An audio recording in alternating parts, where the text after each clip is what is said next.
This weekend at the box office, Sonic the Hedgehog speeds past the competition and expectations, en route to a record weekend.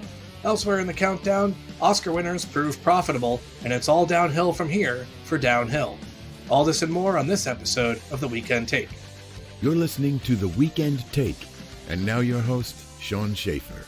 Hello everyone and welcome to this episode of The Weekend Take. I'm your host, Sean Schaefer, and joining me this week is cinematographer and director of video and motion for Over It Studios, Solomon Nero. Solomon, how's it going?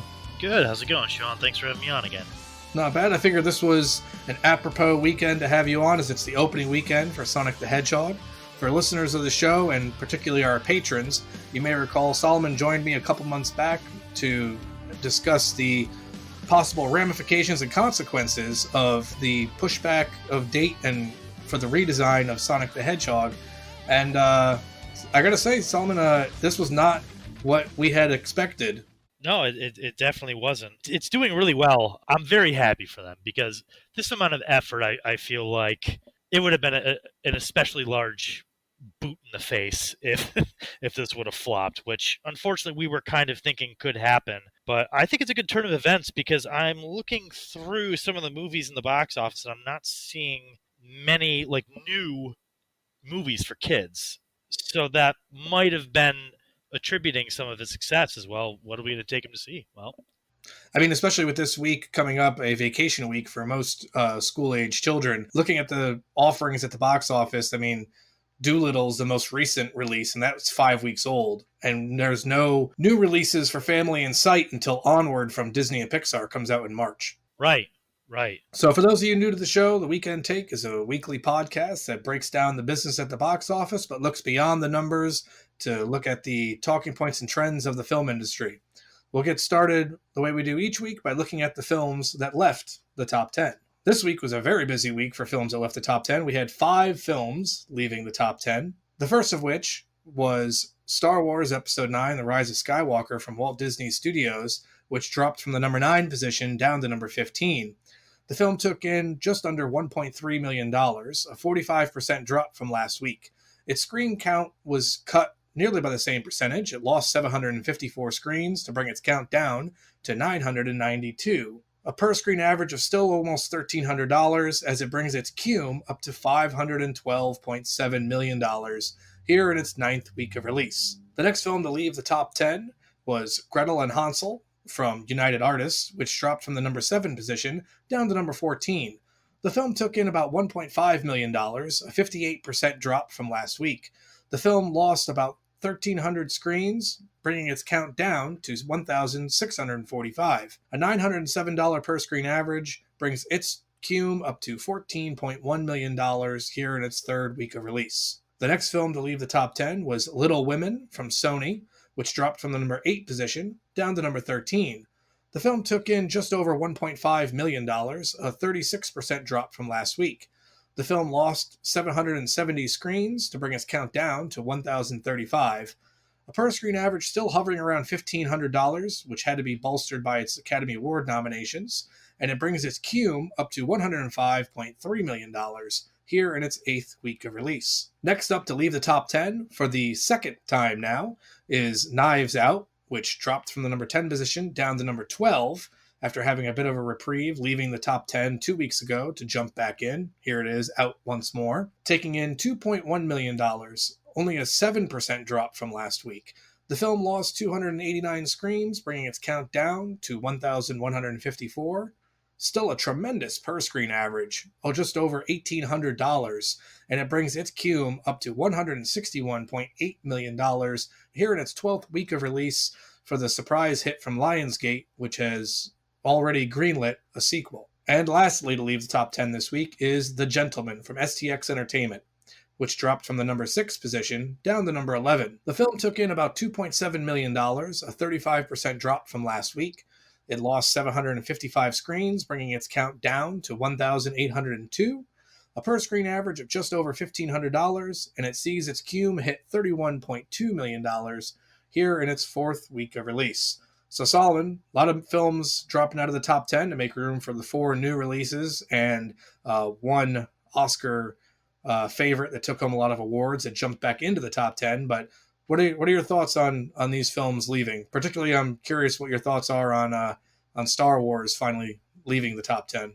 I'll be honest with you. I'm surprised it lasted as long as it did. I thought the film was definitely better than Last Jedi, but still, it's with some of the other films and Oscar nominations that were in the top 10 and just doing much better. I'm surprised it stuck around. So good for them. But I mean, what do they have? Like 512 million or something like that. I think it's a pretty good run. I mean, probably not the best that a Star Wars movie has done, but pretty good. Looking at the Star Wars films since the Disney acquisition, leaving aside Solo, which did very poorly for the brand, but Rise of Skywalker is fourth out of those 5 movies. In fact, it's not even going to reach the total domestically of Rogue One. Rogue One still has about $25 million on it. Right. I mean, for me, looking at these 5 films, I mean, Knives Out has just been this unrelenting juggernaut. I mean, I wouldn't even be surprised to see possibly Knives Out make another stab at the top 10 just because of the performance of some of the other films that are currently in the top 10 and how much I expect them to drop next week. Gretel and Hansel is what it is. It's a genre horror picture, but with a grim fairy tale twist from United Artists. It's only made $14 million, but the budget wasn't much to begin with, so they're going to make their money back in one way or another. Little Women, I was sad to see that it didn't really take home much at the Academy Awards. I think it only won for costume design or wardrobe design, I believe. It didn't take home any other Little Golden Men. The gentlemen from STX Entertainment, they're a company that takes gambles with films that it chooses to release. Sometimes they're successful, like Hustlers or The Upside. Sometimes they're not, like the Playmobil movie. Right. Was there anything else you wanted to add to that? Knives Out seems to be loved by critics and viewers alike. And same with The Gentleman. It seems to be fairly well received. So it's definitely, I wouldn't say that these are weak movies that aren't pulling in cash. The Gentleman, I thought would do a little bit better than this. But yeah, I also just think that also just has to do with the time of year. There's just only so much you can do. Traditionally, this is the time of year that studios take those chances like STX Entertainment because really most people are going out to see Academy Award nominees and award nominees and winners in general. So a lot of time, February is a bit of the dumping ground for films. And either you throw it against the wall and it sticks or it doesn't. I do like seeing companies that take risks. So STI, I'm going to go see that movie when I get a chance, that being The Gentleman. Number 10. So with that, we'll get into our top 10 countdown proper. And starting off at number 10 is our first new release of the week, and that is Downhill from Fox Searchlight Pictures. Downhill takes in $4.6 million its opening weekend on 2,301 screens, a $2,000 per screen average. As I mentioned, it brings its cume here in its opening frame to $4.6 million.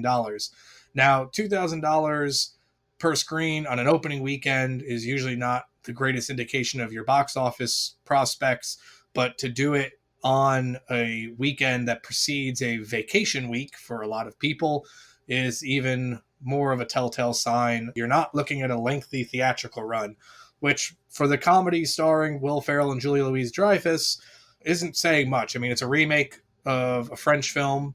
Maybe Fox Searchlight thought they could catch the same lightning in a bottle that STX did last year with The Upside, which was also a remake of a French film. Not so much the case. Saw a trailer for it when I went to see a film a week or so ago, and the trailer was not interesting at all. So for Downhill, I think we'll be talking about it next week as one of the films that having left the top 10. Number 9.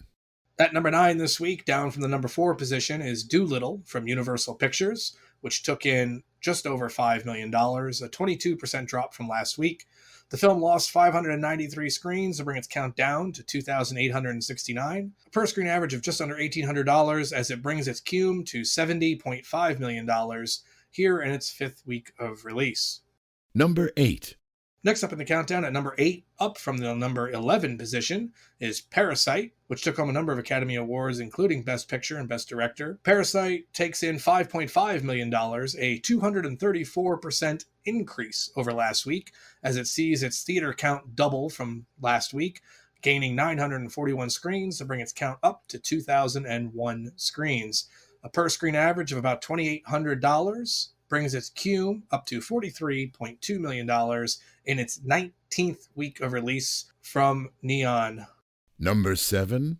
Next up in the countdown at number 7, Down from number 5 this week is Jumanji: The Next Level from Sony Pictures, taking in $5.7 million, a 2.6% increase from last weekend with no change in theater count, as the film still holding in 2,729 screens after 10 weeks of release. The film's still averaging over $2,000 per screen, and its cume has now hit $305.7 million. I don't know what formula Sony is using for these Jumanji pictures, but they seem to have more longevity at the box office than a lot of films in recent memory. I mean, the first Jumanji was in theaters a total of 53 weeks. Number 6. And closing out the bottom half of the top 10, at number 6, down from number 3 this week, is 1917 from Universal Pictures, which took in $8 million, a 12% drop from last week. The film lost nearly 1,500 screens despite taking home 3 Academy Awards, and it brings its count down to 2,084 screens. The film's still averaging almost $3,900 per screen, though, as it brings its cume up to $144.4 million here in its 8th week of release. By the way, one of those Academy Awards was for Roger Deakins for cinematography, back-to-back wins for him, which is yeah, which is incredible given the previous 13 nominations that he got nada for. But Solomon, what are your thoughts on the bottom half of our top 10 here? What sticks out to you? Well, I mean, obviously, Parasite jumping up in numbers is one of those, it's not normal, but if you look at the Oscar nominations and awards that they've won, it's actually pretty on point. I figured it would definitely get some attention, but 234% is pretty good, and I think that attributes to the fact that it's actually a foreign film. I don't think Americans as a whole are that accepting of foreign films or anything that would require subtitles, because it's not too ingrained in our culture yet. It's definitely getting more and more accepted in the indie arena and you know, people who have more of an eclectic film taste. But as a whole, America does not like subtitles. So seeing that it's won all these awards, I think that's enticing a lot of the American population to give it a shot. So it obviously did very well for them. Also, I mean, Jumanji, I can't agree with you more. How the heck are they doing that? Like, I still can't believe how much money this movie is bringing in. What do you think they're doing right? I don't know. I think it has something to do with the deal that Dwayne Johnson made with the devil. I think it has something to do with that. I mean, he hasn't aged in about 20 years, so I think you might be right. There's something strange going on there. No, but I think the cast is just a great cast. I mean, with the exception of Jack Black, who's kind of his career kind of hasn't been doing too hot since like the mid 2000s. Maybe I'm biased. I was never a huge Jack Black fan. As I do like him, I never thought he was anything too amazing. But I think personally, it's the all-star cast. And also the whole taking the platform from a board game to like a kind of like more of a video game feel, I think was more of a success in this day and age, because that's just a lot more of what kids like these days. It's funny you mentioned Jack Black, because a lot of the news that was coming out surrounding the release of this film was that Jack Black had said that this was going to be his last role. He was looking to retire, which is going to be really hard to turn down when Sony comes knocking with that big contract for another Jumanji film. Yeah. I mean, well, hey, he's done really good for himself. It's one of those things that I bet he wasn't even expecting a number 2 when they were first making it, but the reaction was so strong. I could see that phone call for number 2 being pretty enticing. So number 3, I think he'd cave. I think he would come back. You're listening to The Weekend Take. Visit our Patreon page to become a patron of The Weekend Take, and for as little as $1, you'll receive exclusive content and perks. Going from an actor like Jack Black, who's in comedy, who can see that it might be time to hang it up, I'm going to transition to an actor who works in comedy that just will not stop, even though it is time to stop. That's Will Ferrell. Yeah. He comes out with this movie, Downhill, which the trailer tries to sell it as a comedy. A lot of the early reviews coming in are people who are upset because they were sold a comedy, and it's actually not much of a comedy. It's dramedy. Right. His character's actually having this kind of existential crisis of what his life is at this age and things like that. I'm not opposed to comedic actors trying to take a left turn and do more serious roles. But the only thing I have ever liked Will Ferrell in is Elf. Right. Okay. I could see that. Personally, this film, when I saw the previews, I kind of saw that they were trying to push it as more like a just like a big comedy with starring Will Ferrell. But the way I was looking at it, I was like, this feels kind of more like the movie Stranger Than Fiction. Have you ever seen that film?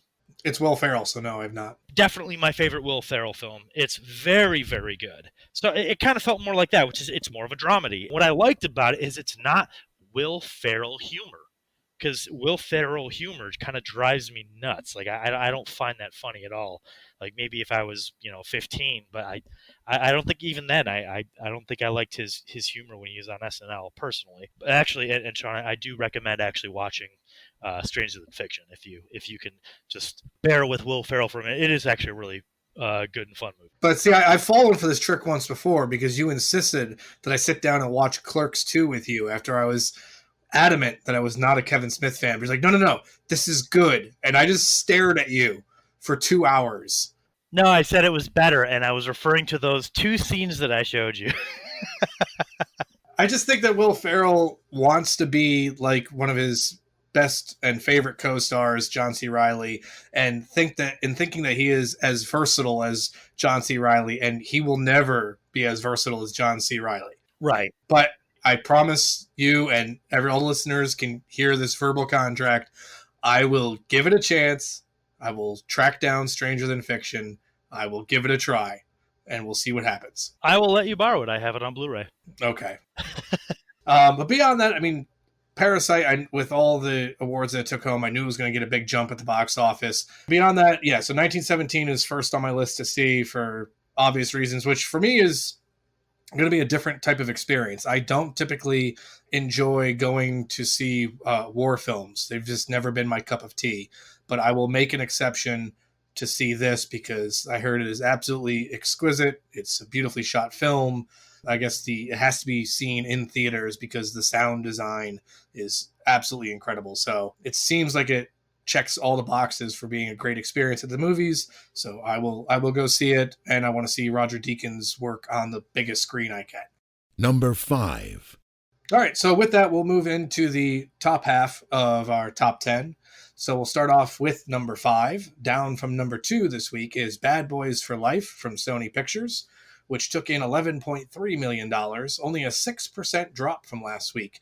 The film saw a theater count loss of 345 screens, bringing its count down to 3,185. The film is still averaging over $3,500 per screen, and it has brought its cume up to $181.3 million here in its 5th week of release. By the end of its theatrical run, Bad Boys for Life will have made more domestically than the previous 2 Bad Boys films combined. Be prepared for Bad Boys 4 at some point in the near future. Number 4. Coming in at number 4 is our second new release of the week, The Photograph from Universal Pictures, which took in just under $12.3 million. The film opened on 2,516 screens, which gives the film a $4,876 per screen average. Opening frame, so its cume is just under $12.3 million. Number 3. Coming in at number 3 is our third new release of the week, and that is Fantasy Island from Sony Pictures, which took in $12.4 million, opening on just under 2,800 screens. The film averaged just over $4,400 per screen, and after its opening frame, as I mentioned, has accumulated $12.4 million for the $7 million genre horror picture from Blumhouse. Number 2. Next up at number 2 is our box office champ from last week, Birds of Prey and the Fantabulous Emancipation of One Harley Quinn.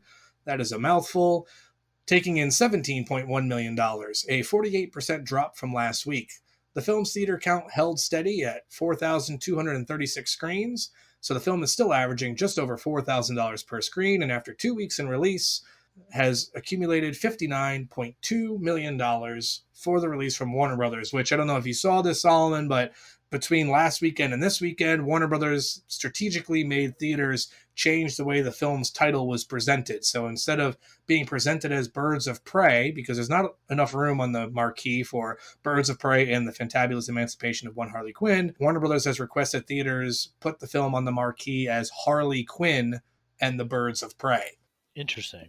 Well, I think it has to do with brand recognition. I mean, if you walk up to the theater and you didn't know that Birds of Prey was the Harley Quinn film and you saw Birds of Prey, you wouldn't really know what the film was. So Warner Brothers looking for people to have a better idea of what is playing, I guess, by recognizing the name. Number 1. And at number 1 this week, our fourth new release of the week, Sonic the Hedgehog from Paramount Pictures opened to $57 million on 4,167 screens, a near $14,000 per screen average, as the film here in its opening frame has accumulated $57 million for the 3-day total and is looking at a potential $70 million for the 4-day holiday weekend total. Solomon, before we get into talking about our number 1, any thoughts on the other films in the top half of our top 10 that come to mind? Well, I mean, Bad Boys for Life. Wow. I did not see, for one, I didn't see this movie coming. And I did not see it coming that it was going to do this well. Granted, I think it's been long enough since we had the last movie from this franchise, which was it like 2006 or 7, or maybe it might have even been before that. I can't remember. It's been 25 years since the first one came out. Right. The second one, I believe, came out in 2002. So it's been a long time, almost 20 years. Maybe that is long enough period of time where it can reignite some interest from people who enjoyed that movie. I mean, I did enjoy the first one. You know, I enjoyed the second one too, as ridiculous as it was. I think maybe they're capitalizing just on that nostalgia. That was very surprising to me. Good for them. The Photograph, I haven't even heard of this film. I know absolutely nothing of this film, so I'm just going to say, hey, whatever they get, cool for them. I'll have to research that one later. Fantasy Island, I saw some ratings on it. I was just looking into it a little bit before we hopped on here. Definitely not my type of movie. I'm really hoping we kind of get away from the whole horror, because it's a horror movie, right? Yeah. Yet another one of these horror movies they're dumping off at this time of year. What do you think? Is that even a good number? 12.5 good? Is it right around there? 12.5, is that good? So 2 things on that. Number 1, Fantasy Island is the latest in this trend of let's take a property that had nothing to do with the horror genre, right, and make a horror film out of it. So last year they made a horror movie out of the Banana Splits, which was a children's Saturday morning show from the 70s and 80s. They turned it into a horror film. Fantasy Island, if anybody remembers the TV show, was not a horror series. Now, granted, some of the things that people wished for that was their fantasy always kind of resulted in something in a bit of the macabre, but it was never out and out horror. This takes that and turns it up to 11. As far as the opening weekend of that, the budget was $7 million. Oh, good. Yeah. At this point, Sony doesn't care. Right. Jason Blum doesn't care. Even if it drops 60% next week, you're still talking about a $5 million second weekend and everything that happens in between from Monday to Thursday. So it's a profit. Right. So unfortunately, because it's so formulaic, because genre horror films are the way they are, you're going to keep seeing them because they can make them for cheap and they have a really high profit margin. That's possible. Low risk. And yeah, make their money back. Yeah, I get it. Birds of Prey. Did anyone ask for this movie? Like, did anyone? I mean, I know some people thought Harley Quinn was a good character, but getting her own kind of one-off, I was a little surprised they did this. But more importantly, to your point earlier, the name, Birds of Prey, and the cheeky, silly name that might try to be like, hey, look, we're fun, we're cool. All right, Warner Brothers, sit down. So them requesting to have Harley Quinn and the Birds of Prey makes a lot of sense to me, because that name is just it makes my head hurt. Like, why? I don't get it. They're probably on target to maybe be a little under breaking even. Is that correct? I kind of feel like they're, because the budget was pretty high, right? Like 170 mil, I think, or something like that. No, Birds of Prey was $84 million. Oh, it was 84. Okay, so they're on point to break even domestically, right? And maybe make a little extra worldwide. It really depends. I mean, usually the Hollywood math is 2.5 times your production budget is your break even. So by that math, you're talking about $200 million would be break even. And so far worldwide, the film's grossed $145 million. So it's going to come close. It'll be close, right? To answer your question, though, Margot Robbie asked for this film. Oh, really? Okay. When news broke that Suicide Squad was so bad that they were just abandoning the project. Margot Robbie was like, but wait, I really like this character. And so Margot Robbie stepped forward, and she is one of the primary producers for Birds of Prey. Oh, okay. She really liked the character, much like Vin Diesel is like the sole person carrying the Riddick franchise on his back because he just keeps wanting to play that character. He's also one of the producers on the Fast and Furious films, which continue to make money. Looking at it within the DC Extended Universe, it's actually the lowest opening weekend of any of the 8 DC Extended Universe films. I think that this leads into the fact that no, there won't be any more Harley Quinn moving forward. I know that production's already beginning on a new Suicide Squad film from James Gunn, which is kind of retconning the first Suicide Squad movie. Like nobody is in it from the first one. Oh, which I'm assuming includes Harley Quinn is not in the new Suicide Squad film. But one more thing to touch on before getting into Sonic, and we were talking about Bad Boys for Life and nostalgia and stuff like that. 2 things. One, Will Smith clearly is drinking the same elixir as Dwayne Johnson. The second thing is this really opens up a whole other Pandora's box that nobody wanted to open, because now, immediately following the success of Bad Boys for Life, everybody's on board for a Lethal Weapon 5. right. That's going to be coming back. A couple other properties now are like, oh, hey, it worked for Bad Boys. Let's bring this back. Can we just make original stuff? Let's just do that. That line, "I'm getting too old for this shit," might have to be kind of reworked to, "I'm way too old for this shit." I mean, like, it doesn't, I don't understand. Was it Taken 3? There's just that one scene of him, and I think I talked about this with you before, I can't remember, but this one scene where he's climbing over a fence and there's about 15 or 20 cuts. Yep. Going back and forth to cover him climbing over this fence, probably because the actual footage was hard to watch. So I mean, I get it. We want to make movies that people, can recognize, brand recognition, yada yada yada. But I think we need to start taking more risks in Hollywood. Talking about Hollywood taking risks, let's take a look at our number 1. This is where a studio hedged their bets because they might have bitten off more than they could chew for a risk. And this was a topic you and I discussed a couple of months back in a Patreon patron exclusive episode where we talked about Sonic the Hedgehog and the $5 million redesign that Paramount Pictures paid for after the fan backlash of the original concept of what Sonic was going to look like when the first trailer came out. And they moved from a November release, which was the film was originally supposed to release November of 2019. They moved it to this weekend here in February, which, as we've mentioned a couple times now, February was usually where films are just dumped. It's where films go to die. But somehow Paramount really hit the jackpot on this one and got very lucky when looking at the release schedule, because here is a film, Sonic the Hedgehog, that is 5 weeks removed from the previous family fare and still 3 to 4 weeks away from the next family film. So they've got a really good window to make a lot of money. And when we talked about it a couple months ago, we didn't have that sense of optimism about it. We were like, well, it's going to release in February. Look what happened to Alita. Alita was supposed to be this big blockbuster hit that was going to release in July of the previous year, and they pushed it to February, and it made a lot of money, but not as much as it probably could have because it also opened on President's Day weekend. But I will be the first to admit that we were wrong. Absolutely. And I'm glad to be wrong. Again, I'm torn. Like, should we be, and this is also what we discussed, should these studios, bend to the pressure of people who are fans of these series and go and make these changes?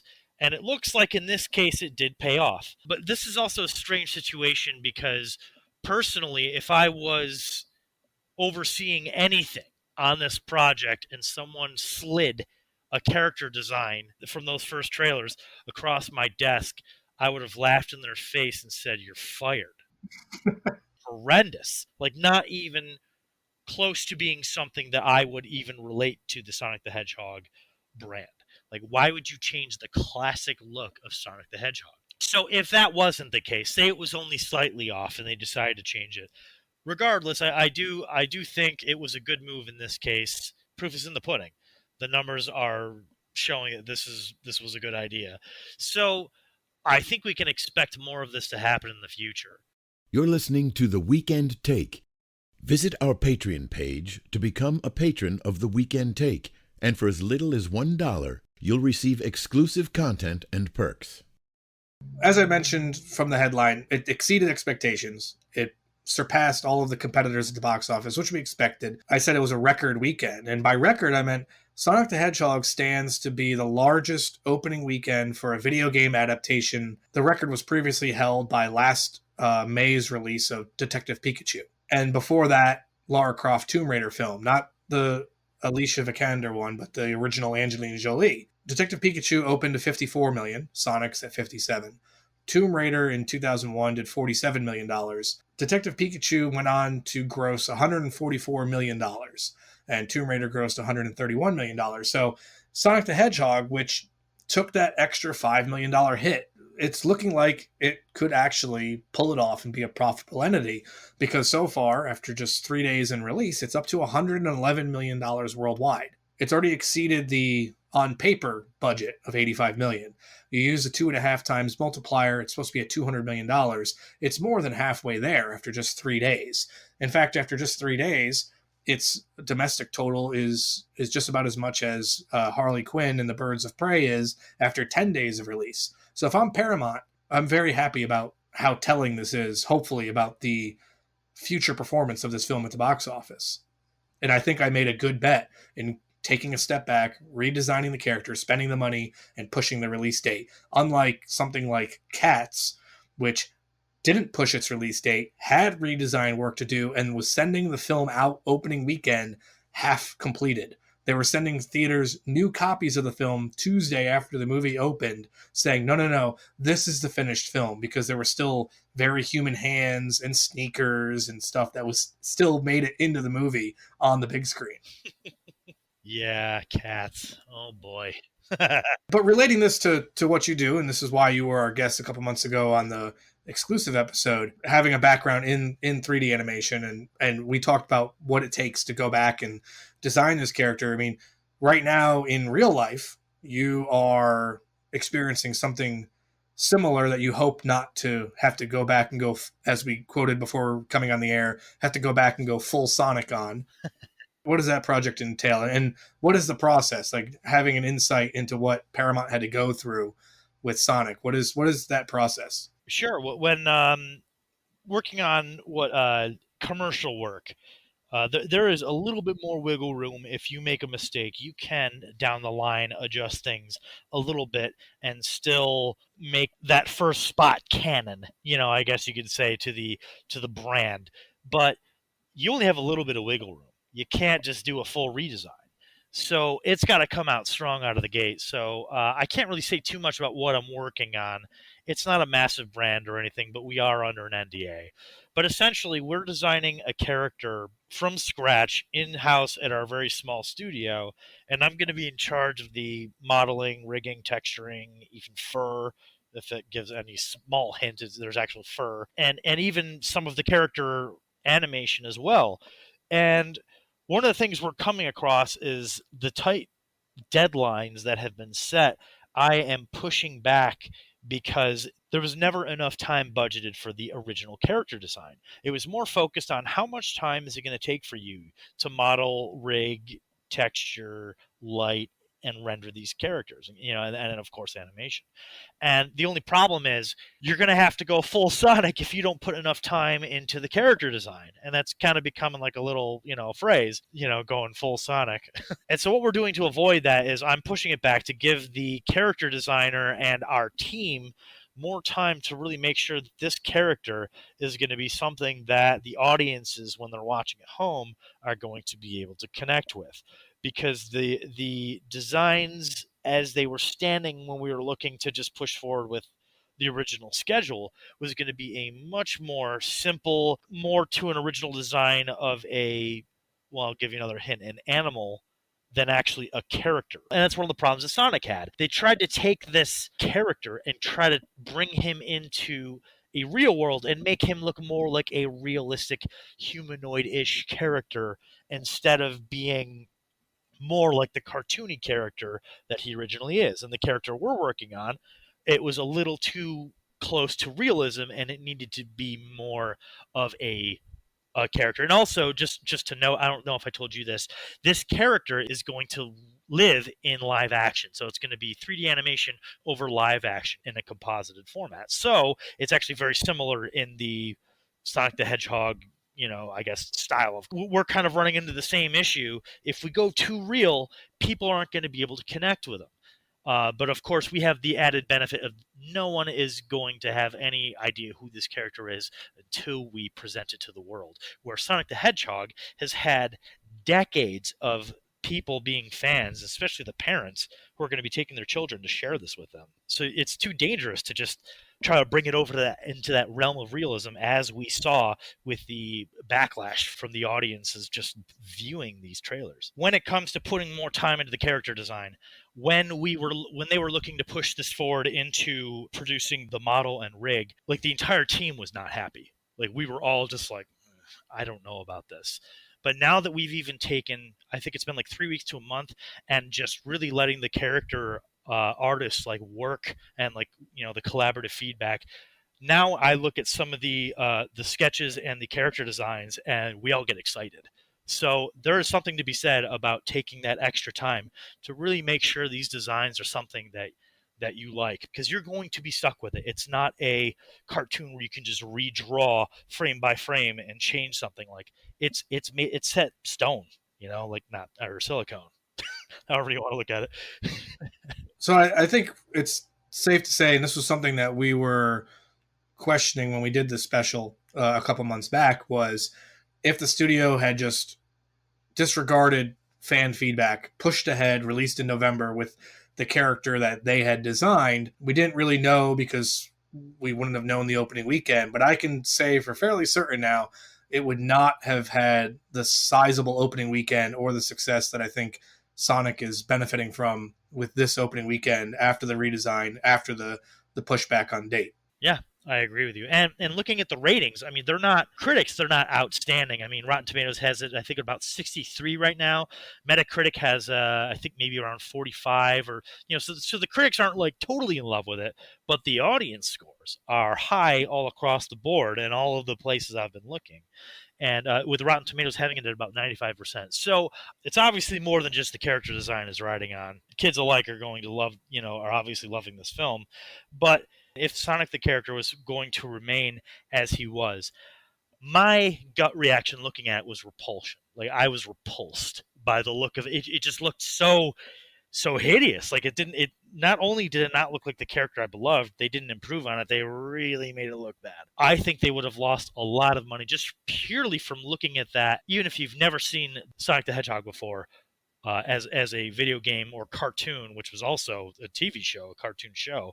If you never saw any of that and saw it, you would have been repulsed anyway. So I think this was absolutely necessary, but it's obviously not the only thing going for it. So good for them. So looking ahead to next week, there's not a whole lot on the release schedule. As far as wide releases, there's a couple. Brahms, The Boy 2 from STX Entertainment comes out, and that has Katie Holmes in it, and appears to be a sequel to a film that I'm not familiar with, but we'll have to see, is a wide release. And the only other wide release for the week is The Call of the Wild, which is an adaptation of the book that I'm sure all of us read growing up, and that stars Harrison Ford.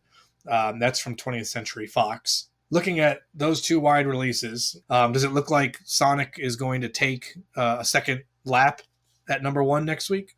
I think it'll be close. It might have some contention there. With a week off coming up, that might not matter much, because a lot of that has to do with the weekend numbers. But if there's a lot of kids that are going to be off, parents are going to be scrambling to try to, bring some entertainment, there might be some more viewing happening during the week. So it might be able to hold. I don't know. It's hard to say. Like you said, The Call of the Wild is a known name and might bring in some pretty impressive numbers. In all honesty, I'm going to be one of those parents that's going to be taking my kid to see Sonic during one of the weekdays of the vacation, because like you said, I'm one of those parents that's going to be scrambling to find something to keep Lily entertained for the next 5 days when normally she'd be at school. I think Sonic stands a strong chance at staying at number one next weekend. I think it's got good word of mouth amongst the people. It's got good ratings amongst moviegoers. Call of the Wild while yes, it has Harrison Ford, and yes, it has a dog, and everyone loves to see movies about dogs, I think the subject matter of the film itself is probably just beyond the scope of the demographic that's going to go see Sonic as far as the kids. That's a good point. But that's next week. For this week, that about wraps it up for us. So, Solomon, if anybody wants to get in touch with you or check you out on social media or websites, how might they do that? Unfortunately, I'm not as present on social media and online these days, but there's Nero-minded.com, and I'm also on Instagram. I'm Nero_minded_productions. And people can also probably check out some of your work and what's going on via the Over It Studios accounts, I imagine. I would say the Over It Media Facebook and Instagram and Twitter page would probably be where you can see some of the stuff that we're releasing. I'll be sure to put pertinent links in the episode description as well when the episode is released. Solomon, thank you, so much for coming on this weekend to talk about the countdown. Seemed apropos to discuss with you over Sonic's opening weekend, since we talked about it a couple months back. So thank you again for coming back. Absolutely. Thanks for having me. I guess we had to go full Sonic on our original assessment. We did have to go full Sonic on our original assessment. We were quite wrong. Be sure to check out The Weekend Take on social media as well. We are on Facebook at facebook.com/The Weekend Take. We're on Twitter at Weekend Take. And be sure to check out our Patreon campaign at patreon.com/The Weekend Take, where for as little as $1 per month, you can become a patron of The Weekend Take and receive exclusive extended cut episodes in case you want to hear more of the conversation that Solomon and I had today. You also get early access to episodes, and starting this season, you get Patreon patron exclusive episodes, the first of which was the episode that Solomon and I did a couple months back on the Sonic the Hedgehog redesign. But also coming up, there's a massive 4-part Patreon patron exclusive episodes coming up called The Rise and Fall of Skywalker, which will be looking at the prequel trilogy, the original trilogy, the sequel trilogy, and then the 4th part being the spin-offs, Solo and Rogue One, series being The Mandalorian, and the future of the Star Wars franchise. And that whole 4-part series will be exclusive to Patreon patrons, so be sure to check that out. But otherwise, that wraps it up for us this week. So for everyone listening, I want to wish you a great week ahead, and have a good day. Take care. Bye. You've been listening to The Weekend Take. Be sure to subscribe on iTunes and Google Play, and follow us on Facebook and Twitter. Visit our Patreon page to become a patron of The Weekend Take, and for as little as $1, you'll receive exclusive content and perks.